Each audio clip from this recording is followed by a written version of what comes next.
नाम ते आदमी खुश होकर ले लेता। महर्षि दानंद द्वारा अनुवादित है, बड़ा बढ़िया अनुवाद किया होगा।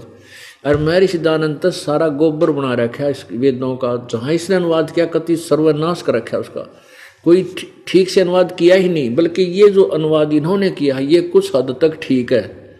अब यहाँ देखिएगा इसी वेद में जो पहले आपको दिखाया है, ऋग्वेद 9 से 10 मंडल, प्रकाशक सार्वदेशीय कार्य प्रतिनिधि सभा, महर्षि दानंद भवन, रामलीला मैदान, नई दिल्ली से। अब इसमें ये देखेंगे कि परमात्मा आता है, अपने भक्तों को मिलता है, श्रेष्ठ आत्माओं को मिलता है। ये देखिए ऋग्वेद मंडल नंबर 9 सूक्त 86 के प्रश्न नंबर मंत्र नंबर 26 और 27 में आपको दिखाते हैं। ऋग्वेद मंडल नंबर 9 सूक्त 86 ये 26 इसका मंत्र है। यज्ञ करने वाले यजमानों के लिए परमात्मा सब रास्तों को सुगम करता हुआ, यज्ञ माने साधना, भक्ति करने वालों के लिए, भक्तों के सुगम करता हुआ रास्तों को, सब रास्तों को सुगम करता हुआ, उनके विघ्नों को मर्दन करता हुआ, उनकी मुसीबतों को खत्म करता है और उनको पवित्र करता हुआ और अपने रूप को सरल करता हुआ। क्योंकि परमात्मा का वास्तविक रूप तो ऐसा है कि हम देख नहीं सकते चरम दृष्टि से, उसको हल्के तेज पुंज का करके धारण करके वह कांतिमान परमात्मा। अब देखो इन्होंने कबीर, ये कबीर शब्द है, ये देखिएगा, ये कबीर अत, ये कबीर शब्द है, हम इसको कबीर बोल देते हैं, कबीर। तो यहाँ इन्होंने जो इसको कबीर को सर्वज्ञ कर दिया, या तो कवि का कवि लिख देते, लेकिन कवि कोई सर्वज्ञ हो सकता है? नहीं, कवि सर्वज्ञ नहीं हो सकता, ये कबीर है, हम इसको कबीर कहने लगे, कबीर देव लिख दो यहाँ पर। अब यहाँ कांतिमान कबीर देव, कबीर देव, कबीर प्रभु विद्युत के समान, यानी बहुत शीघ्रता से क्रीड़ा करता हुआ, यानी एकदम वर्णीय पुरुषों को प्राप्त होता है। वर्णीय पुरुष को, वर्णीय माने श्रेष्ठ, अच्छी आत्माओं को प्राप्त होता है। किस उद्देश्य से आता है? प्रेम, ये 27 में, प्रेम की सैकड़ों धाराएं जो नाना रूप में सतिथि को लाभ कर रही हैं, वे परमात्मा को प्राप्त होती हैं। इसका अर्थ कुछ और है, फिर भी वो प्रकाश पुंज परमात्मा को, प्रकाश पुंज तो निराकार के कुरा जो प्रकाश का समूह है, परमात्मा को बुद्धि वृत्तियां विषय करती हैं। जो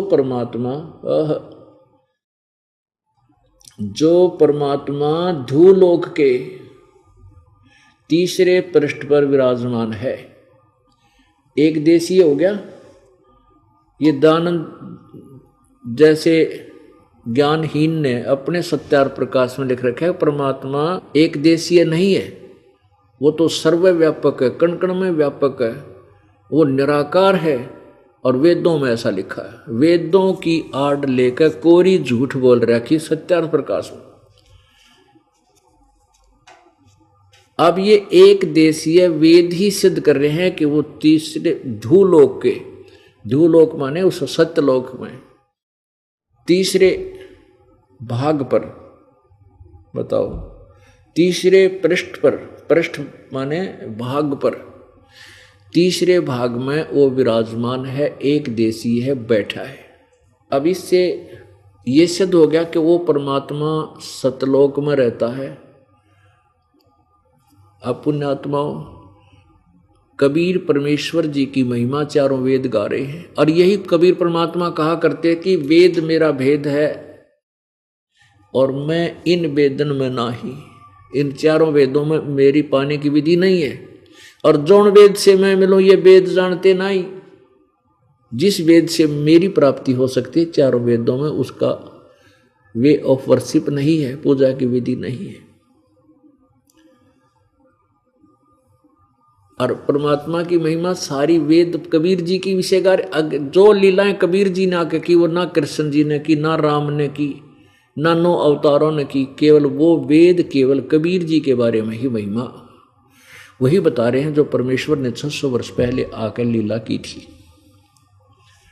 और फिर जिन जिन संतों को मिले उनको अपना गवाह बनाया, अपना एविडेंस दिला दी परमात्मा ने, गवाही दिवा दी उनसे कि कबीर परमात्मा है, ये वही भगवान है जो बनारस में 600 वर्ष पहले जुलाहे की भूमिका करके गया था। अब आगे देखो, परमात्मा मनुष्य सदृश है, ये और सिद्ध करेंगे। पुण्यात्माओं परमात्मा का मिलना कोई कठिन को नहीं, बिल्कुल आसान है। अपना काम करते करते अपना स्वाभाविक कर्म जिस जिसकी ड्यूटी भगवान ने जिसी दे रखी उसको करते हुए, मर्यादा में रहते हुए, बुराइयों से दूर रहते हुए और पूरी श्रद्धा भगवान में रखते हुए, गुरु जी की मर्यादा का पालन करते हुए भजन करते रहो, आपको भगवान मिलेगा, गारंटीड मिलेगा। आपकी जन्म मृत्यु छूट जाएगी, सदा के लिए आप सुखी हो जाओगे। हमें रास्ता ही नहीं मिला था अभी तक, रास्ता काल ने बताने ही नहीं दिया था, झूठ बुलवा रखी सारी नकली संतान भेज ब्याज के यहाँ पर। अब आपको दिखाते हैं ऋग्वेद मंडल नंबर 9 का सूक्त नंबर 82। इसमें आप देखिएगा ये वही वेद है, ऋग्वेद मंडल नंबर 9 सूक्त 82, सूक्त 82, मंडल नंबर 9 सूक्त 82 पे इसका मंत्र नंबर ये 82 यहां से प्रारंभ होता है।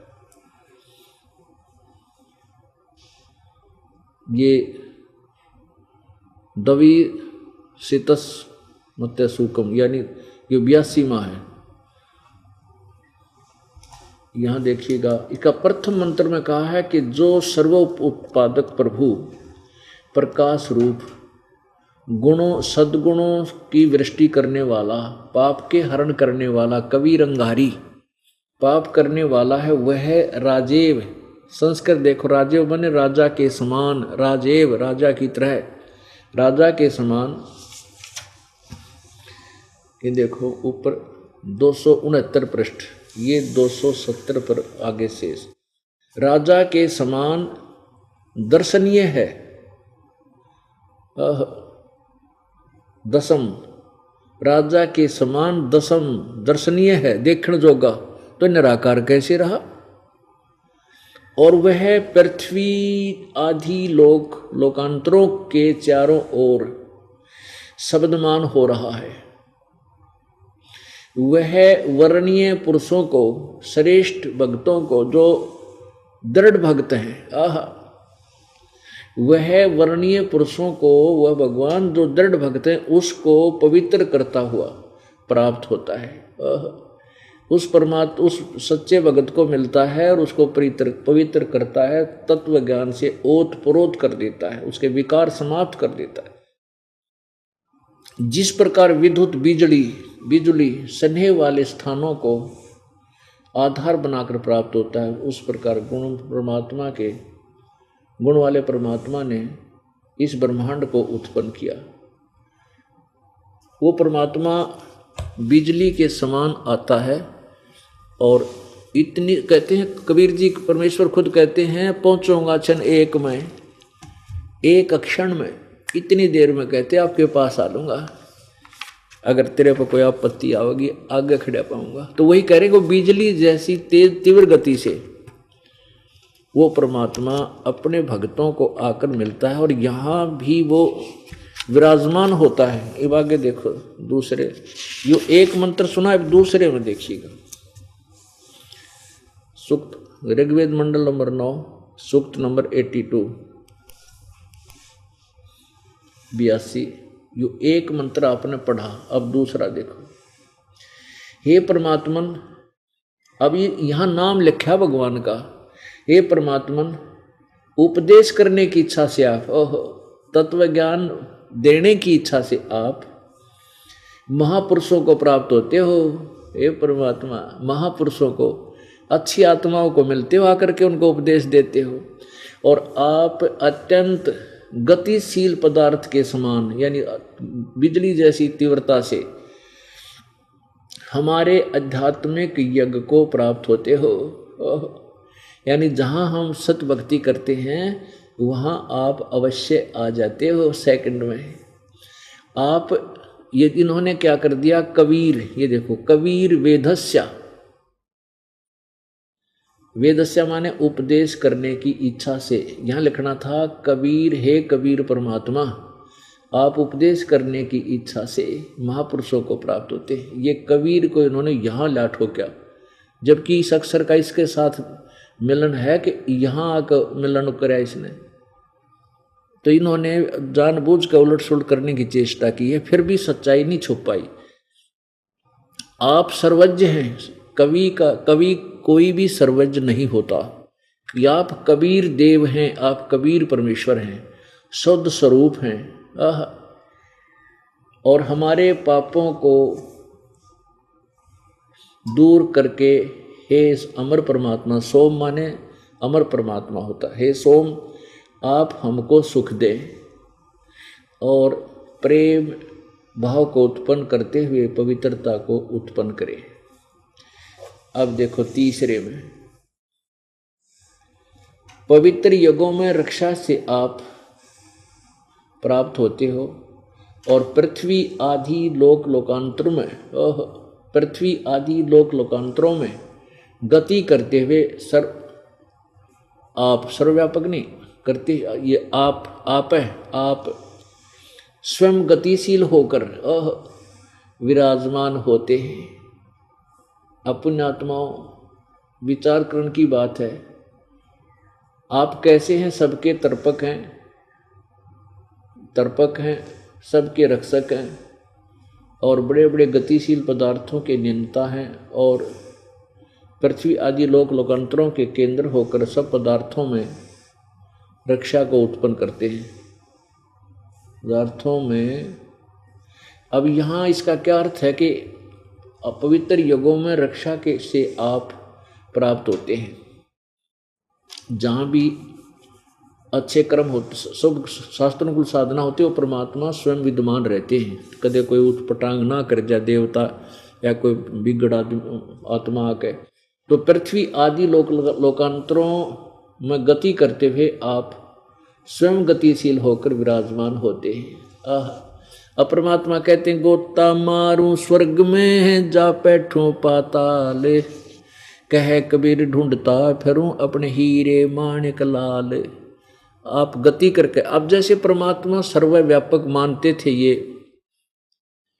पहले वाले अनुभवहीन शास्त्र ज्ञान से अपरिचित ऋषि महर्षि गुरु, तो फिर परमात्मा ने गति करने की क्या आवश्यकता होगी, वो चल कर क्यों कराएगा। जो पहले विद्यमान है सर्वव्यापक है, वो गति क्या करेगा उसकी। तो ईब हमारी आंखें बन गई, हमारा बोतिया बंद हट गया, अब हमें दिखाई देने लग गया, ये तत्व ज्ञान हो गया। अब उनका अज्ञान दिखाई देने लगा, वो कतकोरी झूठ बोला करते, किसी ने परमात्मा पाया कोई ना। परमात्मा कहते हैं, ये कहन सुन को करते बाता, कोई ना देखा अमृत खाता। ये बनावटी बातें करें, कहन सुन तक में थे, न कोई किसी को भी परमात्मा प्राप्ति नहीं हुई। अब और देखते हैं, अब परमेश्वर साकार है। अब आपको यजुर्वेद में प्रमाण करते हैं, बहुत ही बिल्कुल आसान कर दिया वेदों ने के ज्ञान के परमात्मा सशरीर है और मनुष्य जैसा है, मनुष्यवत अग्नि। अब देखिए पवित्र यजुर्वेद, इसका अनुवादक महर्षि दानव सरस्वती है और ये कहाँ से प्रकाशित है,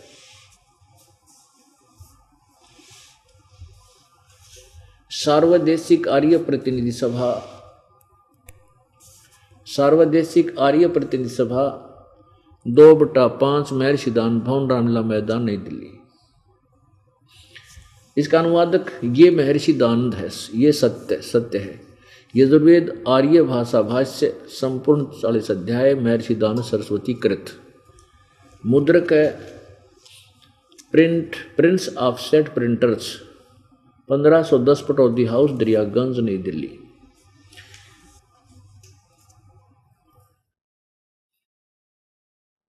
अठारहवें अध्याय नंबर 18 के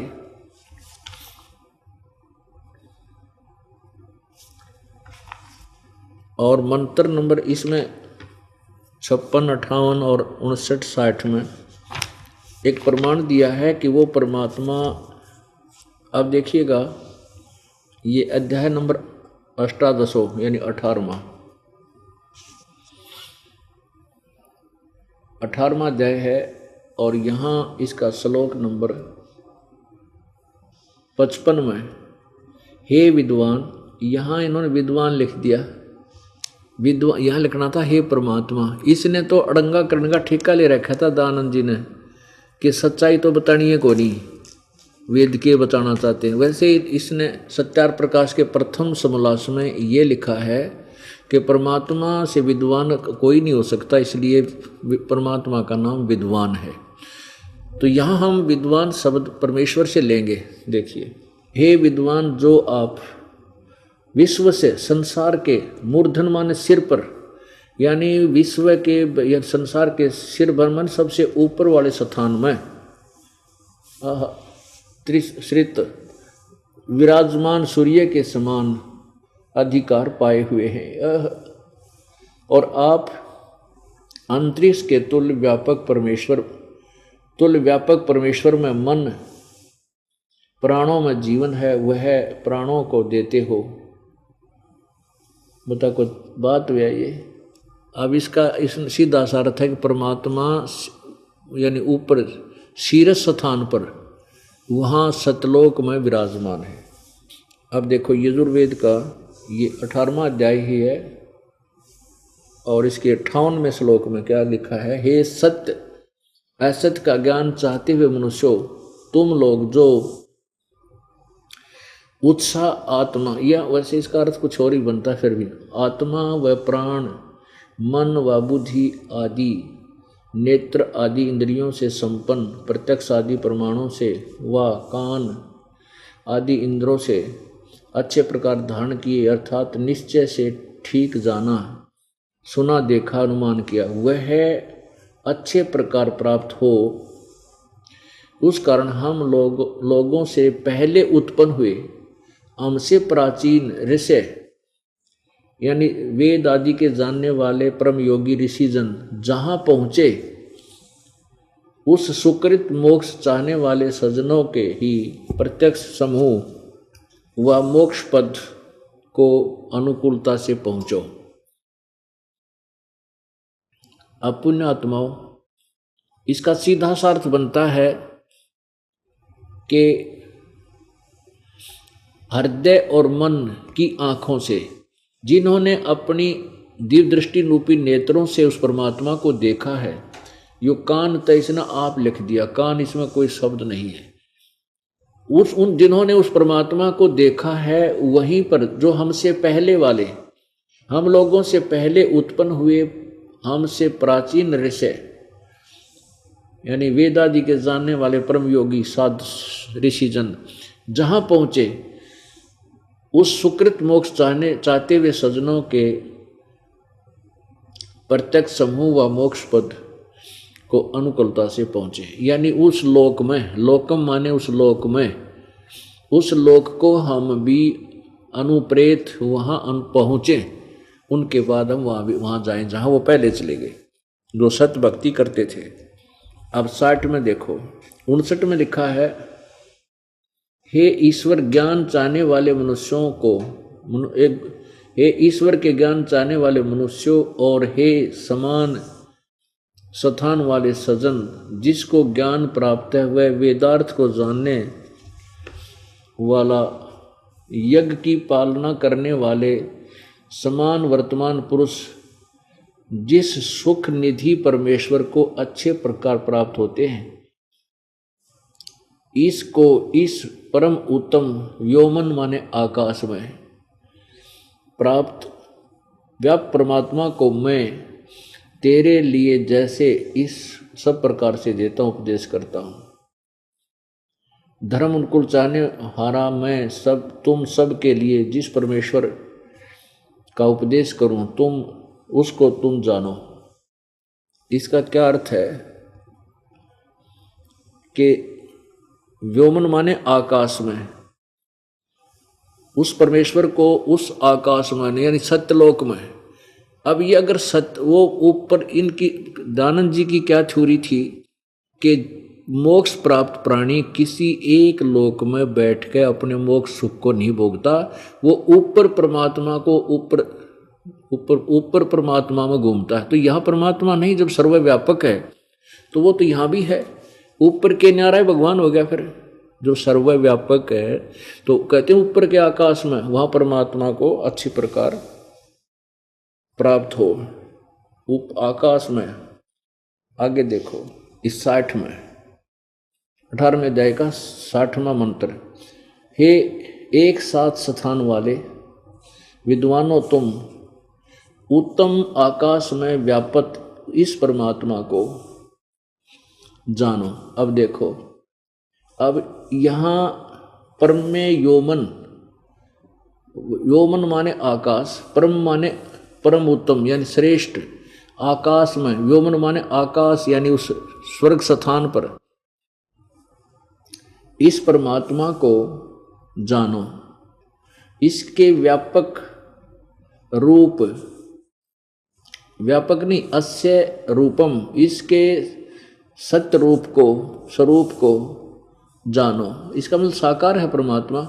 जिस सच्चिदानंद लक्षण परमेश्वर को धार्मिक विद्वानों के मार्गों से पुरुष अच्छे प्रकार प्राप्त होते हैं, उस भगवान को मिलते हैं, पर अच्छे प्रकार प्राप्त होवे, इस परमेश्वर के लिए वेदोक्त यज्ञादि कर्म और उसके साधक सत्कर्म समार्थ कर्म को प्रकाशित किया करो।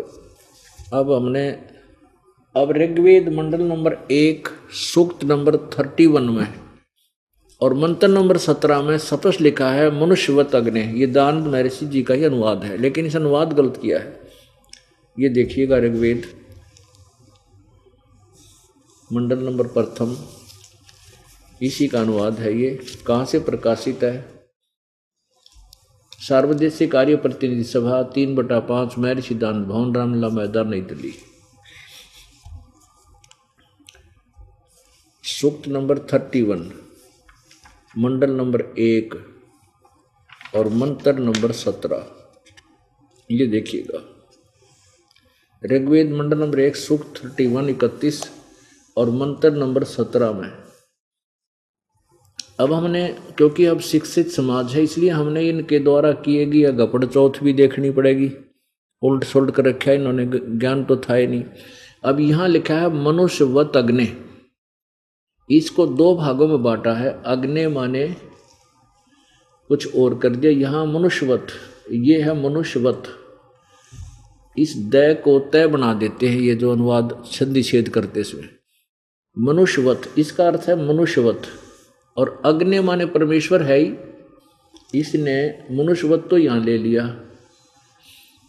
और अग्नि बेरानी कहाँ पट क्या होगा, उठा के देखो, मनुष्यवत अग्नि, ये अग्नि यहाँ ले लिया। विद्याओं से सर्वत्र व्यापक सभाध्यक्ष आप, इसने अपनी सत्यार प्रकाशवाणी अधूरी सोच अज्ञान को के भगवान निराकार है सिद्ध करने के लिए वेदों के अर्थों का भी अनर्थ कर डाला। अग्नि माने परमेश्वर होता है। ये देखो इसने कैसा अज्ञान फैला दिया। अग्नि माने स्वयं कहता है परमेश्वर, और मनुष्यवत माने मनुष्य जैसे, अग्नि माने परमेश्वर, ये मनुष्य जैसे भगवान। अब देखो इस ऋग्वेद के 1 मंडल में ही इसने जब इसका अनुवाद प्रारंभ किया तो एक विशेष व्याख्या की है। ये देखिएगा, ये वही ऋग्वेद है। इसका यहाँ देखो, ये प्रारंभ है 1 मंडल 1 सूक्त और 1 ही मंत्र में अग्नि शब्द से प्रारंभ है। इसका विश्लेषण करते हुए इन्होंने यहाँ क्या लिखा है कि यहाँ अग्नि शब्द के 2 अर्थ करने प्रमाण हैं कि इस ऋग्वेद के मंत्र से जाना जाता है कि एक सदब्रह्म के इंद्र आदि अनेक नाम हैं। इस यजुर्वेद के मंत्र से भी अग्नि आदि नामों करके सच्चिदानंद आदि लक्षण वाले ब्रह्म को जानना चाहिए। अग्नि माने ब्रह्म, परमात्मा। इत्यादि सतपथ ब्राह्मणों के प्रमाणों से भी अग्नि शब्द ब्रह्म और आत्मा दोनों का अर्थवाची है। इस प्रमाण से भी अग्नि शब्द से प्रजा शब्द करके भौतिक और प्रजापति शब्द से ईश्वर का ग्रहण होता है। इस प्रमाण से सत्य आचरण के नियमों का जो यथावत पालन करना है सो ही व्रत कहता है। इस व्रत का पति परमेश्वर है।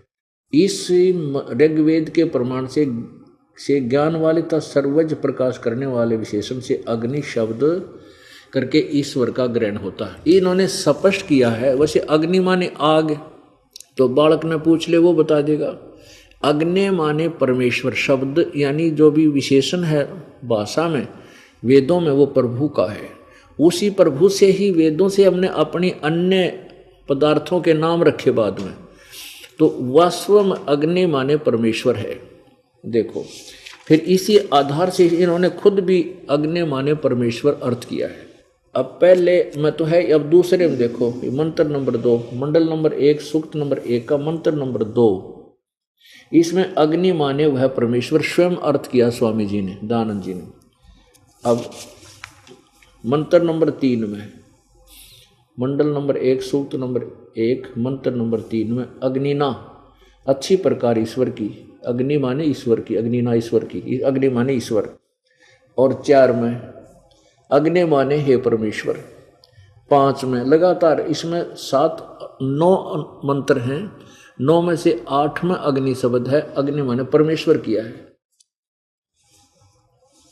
और यदि यहाँ और देखें ना जिसमें अग्नि शब्द नहीं है, इसमें क्या लिखा है, अग्नि होता कबीर करतु, अविनाशी आप से आप प्रकाशमान कवि करतु सर्वज्ञ हैं, परमाणु आदि पदार्थों के उत्तम जानने वाले। आगे देखियो कमाल है। और गुणों के गुण रच के दिखलाए हैं सो सब विद्युत युक्त वेद का उपदेश करता है, और जिससे परमाणु आदि पदार्थों करके सृष्टि के उत्तम पदार्थों का दर्शन होता है वह है। अब कवि इन्होंने क्या किया है, ये देखो इसमें कबीर शब्द है। ये देखो यहाँ पर है, वह है कबीर करतु। इस कवि का इन्होंने क्या कर दिया, वही जो सारे यानी सृष्टि के उत्तम पदार्थों का दर्शन होता है वही कवि अर्थात सर्वज्ञ ईश्वर है। यहाँ लिख देना चाहिए कवि माने कबीर परमात्मा है। भौतिक अग्नि भी स्थूल और सूक्ष्म पदार्थों से कला युक्त होकर देश देशांतर में गमन करने वाला दिखलाया है, जिसका अति आश्चर्य रूपी श्रवण है वह परमेश्वर विद्वानों के साथ समागम करने से प्राप्त होता है, यानी विद्वानों से मिलने से होता है। अब आगे देखो, अब 6 में 5वें में कभी शब्द नहीं ना, अग्नि शब्द नहीं है, उसमें कोई अर्थ नहीं। अब 5वें में अग्नि शब्द तो है लेकिन इसमें भौतिक अग्नि कर दिया। अग्नि शब्द है इसमें, ये जैसे अग्निहोत्र, अग्निहोत्र कवि होता कवि करतु, तो इसमें परमात्मा अग्नि का अर्थ है परमात्मा और भौतिक अग्नि दोनों लिख दिया। अब इसमें 6 में क्या किया है, अग्नि माने परमेश्वर, अग्नि माने परमेश्वर। 7वें में फिर अग्नि माने परमेश्वर, सबके उपासना योग अग्नि माने परमेश्वर। और 8वें में 9वें में 8वें में नहीं, अग्नि माने ज्ञान स्वरूप परमेश्वर। ये 9 मंत्र हैं पहले ही सूक्त में। ऋग्वेद मंडल नंबर 1 के सूक्त नंबर 1 में, मंडल नंबर 1 के सूक्त नंबर 1 में 9 मंत्र हैं, और 9 में से 7 में दयानंद जी ने अग्नि माने परमेश्वर अर्थ किया है। और स्पष्ट ये भी कहा है कि जहां भी अग्नि शब्द हो उसको परमेश्वर मानना चाहिए। और उन्हीं के आधार से इस महर्षि कथित महर्षि दयानंद के आधार से इन आर्य समाज के अन्य आचार्यों ने शेष जो बचे हुए वेद थे, जो 1.5 वेद तो ये करके चला, इसकी मृत्यु हो गई थी। 1.5 वेद तो इसने किया था, जो 1 से 6 तो ऋग्वेद मंडल और पूरा यजुर्वेद। उसके बाद शेष वेद जो इन्होंने अनुवादित किया, तो इसको मद्देनजर रखते हुए इसके दयानंद जी के द्वारा दी गई गाइडलाइनों को आधार बनाकर वेदों का अनुवाद किया। उन्होंने भी अग्नि माने परमेश्वर शब्द किया है। ये देखिएगा, ये यजुर्वेद और सामवेद है, इसमें दोनों जल्द किए हैं। यजुर्वेद महर्षि दयानंद द्वारा अनुवादित है और सामवेद ये अन्य एक और आर्य समाजी आचार्य ने इसका अनुवाद किया है। ये कहाँ से प्रकाशित है ये देखना पड़ेगा।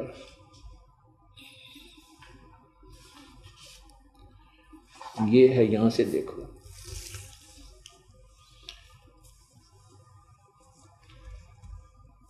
प्रधान कार्यालय दयानंद संस्थान, वेद मंदिर महात्मा वेद भिक्षु सेवाश्रम, मुखमेलपुर दिल्ली। दयानंद संस्थान नई दिल्ली का प्रकाशन। इसके प्रकाशक हैं पंडिता राकेश रानी, अध्यक्ष दयानंद संस्थान, आर्य समाज मार्ग, करोल बाग, नई दिल्ली। दूरभाषित नहीं थे। इसमें श्याम वेद का अनुवाद किया है इस महापुरुष ने। और देखिएगा कितना कमाल किया है। श्यामवेद भाषा भाष्यम। अग्नि माने हे ईश्वर, अग्नि माने हे परमेश्वर, अग्नि माने ईश्वर को, अग्नि माने परमेश्वर, अग्नि माने हे ईश्वर, अग्नि माने हे ईश्वर, अग्नि माने हे परमेश्वर, अग्नि माने हे ईश्वर, अग्नि माने हे परमेश्वर, अग्नि माने हे परमेश्वर, अग्नि माने हे परमेश्वर, अग्नि माने हे परमेश्वर। यानी आगे भी जहां भी देखा उड़े अग्नि माने परमेश्वर, अग्नि माने परमेश्वर, ये गिनती नहीं हो।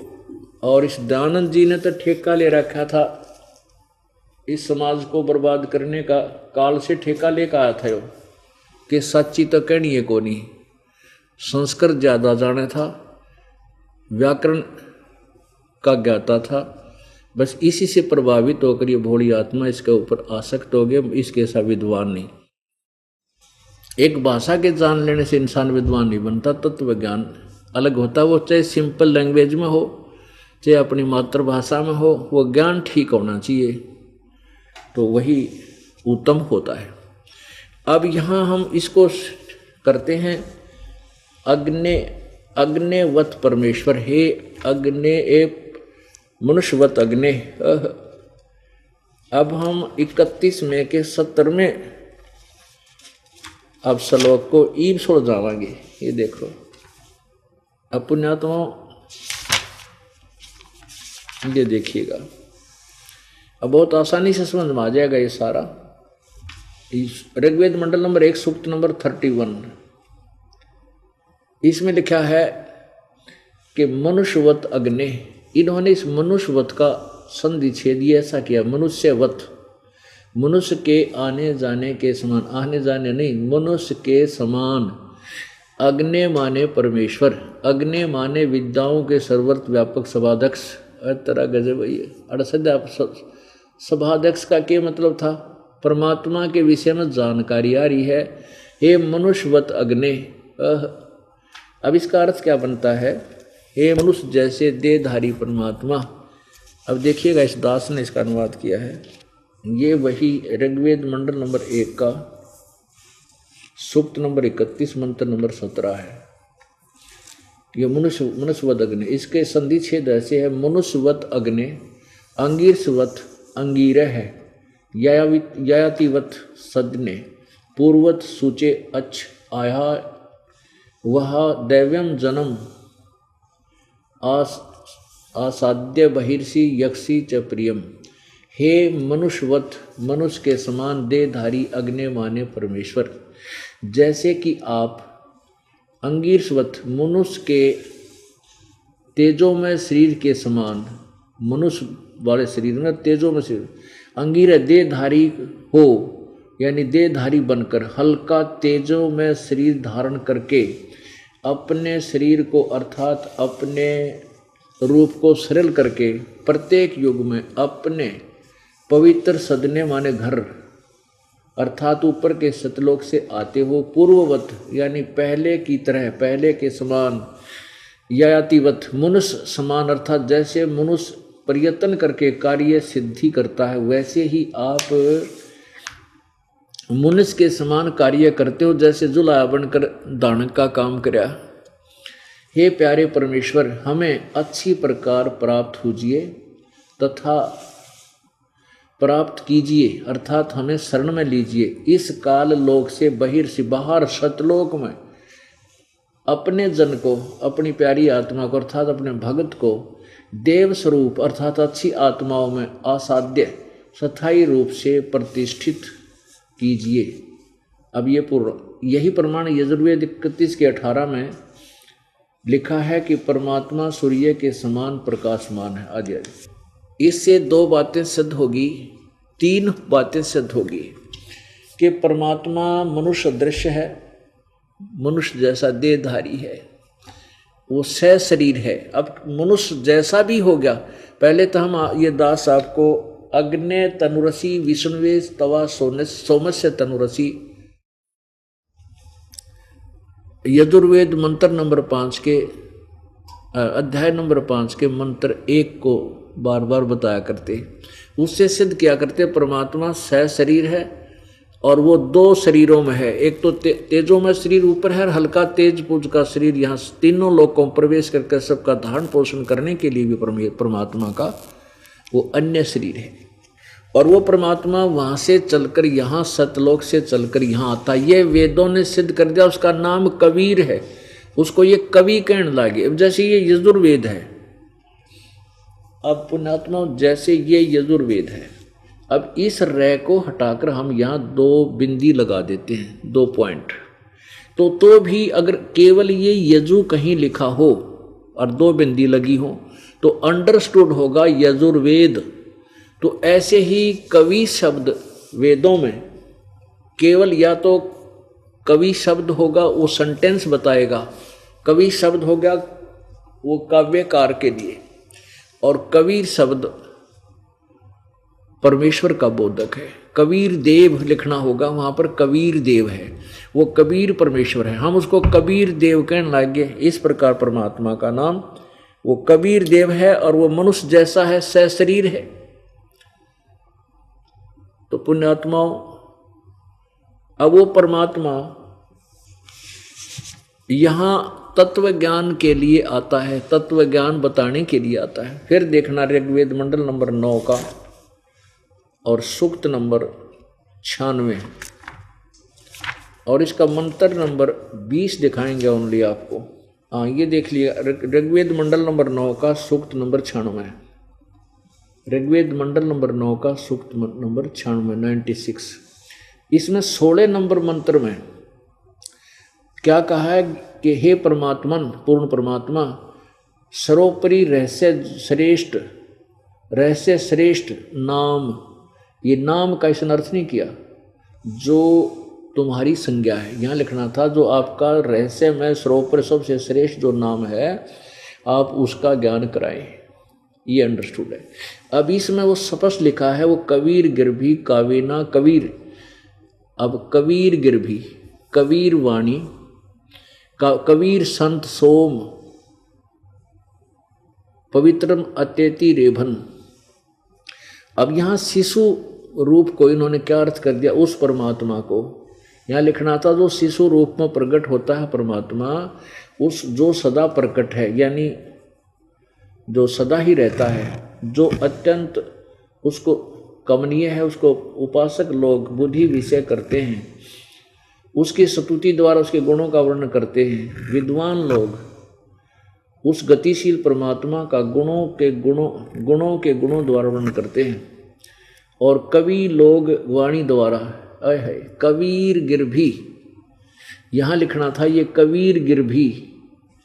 कबीर गिरभी माने वाणी और कबीर माने कबीर, कबीर वाणी लिख देना था। वो कबीर वाणी द्वारा काव्य न कविताओं से यानी लोकोक्तियों के माध्यम से स्तुति करते हैं। वो परमात्मा स्वयं ही आता है और वो सोम, वो अमर पुरुष, वह पवित्र परमात्मा कारणवस्था आदि गरजता हुआ अतिक्रमण करता है, गरजता हुआ। अब इन्होंने तो अज्ञान करने का पूरा ठेका ले रखा था, ज्ञान था ही नहीं। थोड़े बहुत अनुवाद कहीं ठीक कहीं गलत कर कराकर अपना यो दुनिया में पेश कर दिया, और ना जाने कितने लोग इनको वेदों को खरीद खरीद के घर पर धर रहे हैं और किसी ने पता नहीं इसमें लिखा क्या है। इसका अर्थ ये है कि वो परमात्मा कबीर है, उसका नाम कबीर है, और वो अपनी कबीर वाणी के द्वारा अपने तत्व ज्ञान का प्रचार करता है और उसको गरज गरज कर ऊंची आवाज में सुनाता है, जिस कारण से उसको प्रसिद्ध कवि की उपाधि प्राप्त होती है। आगे देखो 19वें में 18वें में ऋषि मना, यह ऋषि कृत सर्वशास्त्र शरणिथ पदवी कवि नाम तृतीयम धाम महिषी। यहाँ कवि नाम का अर्थ बड़ी ई की मात्रा है। यह कवि नाम माने यहाँ कवि की पदवी प्राप्त करता है। क्या ऋषि मना यह ऋषि कृत सवर्षा सहस्रणिथ पदवी कवि नाम तृतीय धामम महिषी शिष्यम सोम संत, शिष्या संत सोम विराजमानु राजती स्तूप। इसका अर्थ है कि वो परमात्मा जो कबीर परमात्मा है वो ऋषि रूप में प्रकट होता है, जज्ञानम शिशु रूप में प्रकट होता है, बड़ा होकर के संत या ऋषि कहलाता है। और उस ऋषि के द्वारा की हजारों वाणी लिखी बोली जाती हैं, वो उनके ऋषि मना ऋषि स्वभाव साधु स्वभाव के भक्त वृंद के लिए स्वर्ग के समान प्रिय होती हैं। और वो कवि नाम पदवी, वो परमात्मा वाणी को कविताओं के माध्यम से बोलने के कारण एक प्रसिद्ध कवि की उपाधि प्राप्त करता है, पदवी प्राप्त करता है। और वो परमात्मा ऊपर सतलोक की स्थापना करके उसके तीसरे धाम में विराजमान है और तेजों में शरीर युक्त है, उस गुम्मज में रहता है। शतुप माने गुम्मज। अब देखो इन्होंने क्या अनुवाद किया है। 9 का 86 ऋग्वेद मंडल नंबर 9 96 सूक्त 96। अब मंत्र नंबर 18 आपको इन्हीं का अनुवाद दिखाया है।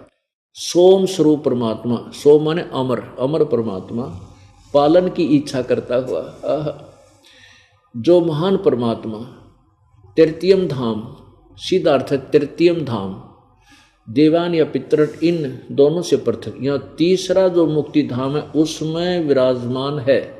अब ज्ञान योगी कहीं शब्द नहीं है संस्कृत मूल भाषा में। इसका अर्थ है वो परमात्मा उस तीसरे धाम मुक्ति धाम में विराजमान है। अब 20 में देखो कति क्लियर हो गया। इसी के ऋग्वेद मंडल नंबर 9 सूक्त 96 के ये 18 आपने पढ़ा। अब 19 है इसमें तुरियम चौथा धाम मानित परम पद, चौथा धाम भी लिख रखा है इसमें, तुरियम चौथा धाम। ये धाम है ना, अर्थ गलत कर दिया, परम पद परमात्मा है। ये चौथे धाम ये ऊपर के लोकों में के विषय में है, जो सबसे पहला वो अकय लोक उसके भी। अब 20 में क्लियर कर दिया वह परमात्मा, वो कबीर परमात्मा जिस प्रकार एक संघ को, ओहो एक बहुत बड़े संघ माने समुदाय को उसका सेनापति प्राप्त होता है, उसी प्रकार यानी एक बहुत बड़े जन समूह का वो मुखिया गुरु रूप में होता है। इसी प्रकार ब्रह्मांड रूपी कोश को प्राप्त होकर उच्च स्वर से गरजता हुआ, अब परमात्मा उच्च स्वर से गरजता हुआ इस ब्रह्मांड रूपी विस्तृत प्रतिखंड में भली भांति प्रविष्ट होता है। अरे भले आदमी, अगर वो एक देशीय था, परमात्मा सर्वव्यापक है, एक देशीय नहीं है, फिर चल कर क्यों कराया, गरजता हुआ के अर्थ था, भली भांति प्रविष्ट होता है। और देखो जैसे कि मरिये माने मनुष्य, मनुष्य शोभर शरीर को धारण करता हुआ, जैसे परमात्मा मनुष्य की तरह शोभर शरीर धारण करता हुआ अत्यंत गतिशील पदार्थों के समान यानी कति तीव्र गति से प्राप्ति के लिए गतिशील होता हुआ वहां से चलकर धनों के लिए कटिबद्ध होता है। धनानाम यानी जो भक्ति के धनी लोग हैं उनको आकर के प्राप्त होता है, उनको आकर मिलता है। इसका अर्थ ये बना सीधा। अच्छी आत्मा परमात्मा सतलोक से चलकर और अपने मनुष्य की तरह शरीर धारण कर किए हुए और अन्य प्यारी आत्माओं को धना नाम माने जो धनी है, भक्ति के धनी है, अच्छी आत्मा है, उनको आकर मिलता है। अपुण्य आत्माओं जहाँ से प्रसंग प्रारंभ हुआ था कि परमात्मा पूर्ण ब्रह्म कबीर देव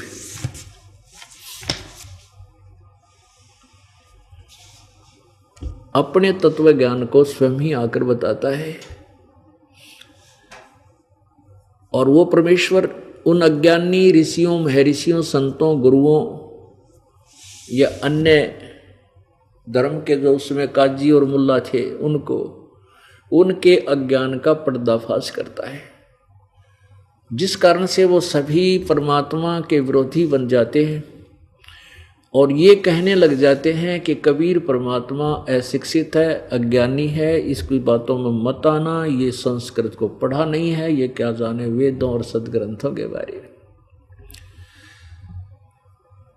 पुण्यात्माओं, उस परमेश्वर ने अपनी प्यारी आत्माओं से कहा था कि अभी तुम इस भेद को मत बताना किसी को और मेरे गवाह रूप में तुम प्रमाण करके अपनी अमृतवाणी छोड़ो और चलो वहां सतलोक में। जब समय आएगा बिचली पीढ़ी का, उस समय फिर हम इन्हें सारा न धो देंगे, इन सब अज्ञानी ऋषियों के ये किले सब ढा देंगे और परमात्मा ये प्यारी आत्मा मुझे पहचान लेंगी और मेरे पास आ जाओगे मेरे बच्चे। इस काल ने इनको धोखे में डाला हुआ है। कैसा जुल्म किया इस काल भगवान ने। या कोई प्राणी किसी को चैन नहीं, आपस में लड़ाई, ऐसा जोग बना दिया, कहीं की लड़की कहीं का लड़का और ब्याह करना पड़े। उनके संयोग मिले, विचार मिले ना मिले, फिर वो परिवार वहाँ सास कैसी मिले, फिर ननंद किसी पावे, फिर वो कड़े पति शराब पीने लग जा, रोज लड़ाई, घर के दुखी, माँ बाप चिंतित, बेटी के लाके बन गई, फिर कोई शरीर में बीमारी, कोई व्यवसाय में घाटा हो गया, किसी की टांग कट गई, किसी का कुछ हो गया है। और यहाँ किसी भी प्राणी को चैन नहीं। ये तो मनुष्य जीवन की दुर्गति। और फिर देखो कोई कुत्ता बना, कोई कुतिया बनी, कोई गधा बना, कोई गधी बनी, कोई जीव सुखी नहीं।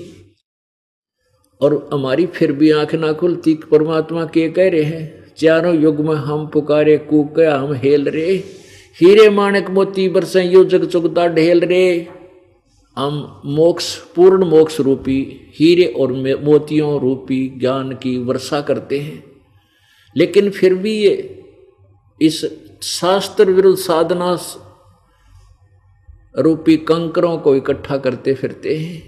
उसके लिए भगवान क्या बताते हैं, मैं तो दे दी है बालम बैरेनो, मैं तो दे दी है बालम बैरेनो। अब काल ने अपना एक मन रूपी एजेंट छोड़ दिया कि ये इस आत्मा को उल्टे काम पर लाए रखे और जय इसने अच्छे कार्य की तरफ प्रेरित करे तो मानने को नहीं जल्दी सी। अड़ियल घोड़े की तरह चारों पैर गाड़ दे है, उड़े जम जा है, कतिया ज्ञान सरकता नहीं। अब पहले हम भक्ति करते थे लेकिन शास्त्र विरुद्ध करते थे और बड़ी चाहत करा करते कि तो मंदिर दिख जाता बड़ा नतमस्तक होते थे। 4 ईंट किसी ने ला रखी हो, देवी देवताओं के थान बना रखे थे, उस पर भी न्यू करके चला करते थे। और जिस समय ये सुना कि परमात्मा ये नहीं है, परमात्मा तो ये कबीर है, तो ये मन रूपी घोड़ा कति चारों पैर गाड़ दिए ना, कबीर भगवान नहीं हो सकता। ये कब सुन ली। लेकिन परमात्मा के पास सारे तरीके अपनी प्यारी आत्माओं को अपनी शरण में लेने के। इस समय, अब ये समय आ गया। 600 वर्ष पहले परमात्मा ने कहा था धर्मदास तो 1,00,000 दुहाई, और भाई ये सार शब्द की तो बाहर ना जाए। ये मूल मंत्र अभी किसी को बताना नहीं, जो सार शब्द है। और फिर सार शब्द बार जो पढ़ी बिचली पीढ़ी हंस नहीं तरही। जब ईब तने किसी को बता दिया ते नकली संत तेरे वाले ज्ञान को और नाम को सारे देने लग जाएंगे, अपने अपने शिष्यों को और नरे टोल बना लेंगे। और जब ये बिचली पीढ़ी का समय आएगा उस समय हम कोई भिन्नता नहीं कर पाएंगे और ये प्यारी आत्मा काल के जाल में फंसी रह जाएगी। फिर परमात्मा ने कहा था धर्मदास तो 1,00,000 दुहाई और ये मूल ज्ञान की तबार ना जाए। एक तो सार शब्द है, एक मूल ज्ञान है। मूल ज्ञान कहते हैं इस तत्व ज्ञान को जो ये दास आपको बता रहा है। धर्मदास तो 1,00,000 दुहाई, ये मूल ज्ञान की तबार ना जाए। मूल ज्ञान बार जो पढ़ी बिचली पीढ़ी हंसनी तरही। कहते हैं 33 अरब ज्ञान हम बाखा और ये मूल ज्ञान भाई गुप्त ही रखा। मूल ज्ञान जब तक छुपाई जब लग 12 पंथ ना मिट जाए। अब इस मूल ज्ञान को अभी तक हमने छुपा कर रखना था। अब ये सभी पंथ खत्म हो जाएंगे क्योंकि इनके ज्ञान की पोल खुल चुकी है। वो क्या सिद्धांत बताते हैं प्रभु का और वो क्या मंत्र देते हैं, उसके पाने की विधि क्या बताते हैं, वो अपूर्ण रूप से शास्त्र के विरुद्ध उनका ज्ञान और शास्त्र विधि से विरुद्ध उनकी भक्ति विधि है। तो ये सभी पंथ अब कति फेल हो जाएंगे, ये कति नष्ट हो जाएंगे। परमात्मा की कृपा से, कबीर जी की दया से इस दास ने इन सभी नकली मैं ऋषियों की, हिदानंद जैसे की, जो ज्ञानहीन वेद ज्ञानहीन ऋषियों की और इन गुरुओं की जो बड़े बड़े पंथ बना रखे, राधा स्वामी पंथ, धन धनु सतुरु पंथ, बालेश्वर पंथ, सतपाल पंथ, हंसादेश पंथ, मार्ग बेगन तार रखा, निरंकारी पंथ, इन सब की जड़ दिखा दी। इनकी जड़ दिखा दी कि ये कितने पानी में है, किसे हैं। अब इनके सारे ज्ञान की सीडी बना के इनकी इन्हीं की पुस्तकों को जनता के सामने पेश कर दिया श्रद्धालुओं को। अब कर लो निर्णय, मोक्ष चाहिए तो इस मार्ग को त्यागो जो उन्होंने बता रखा है।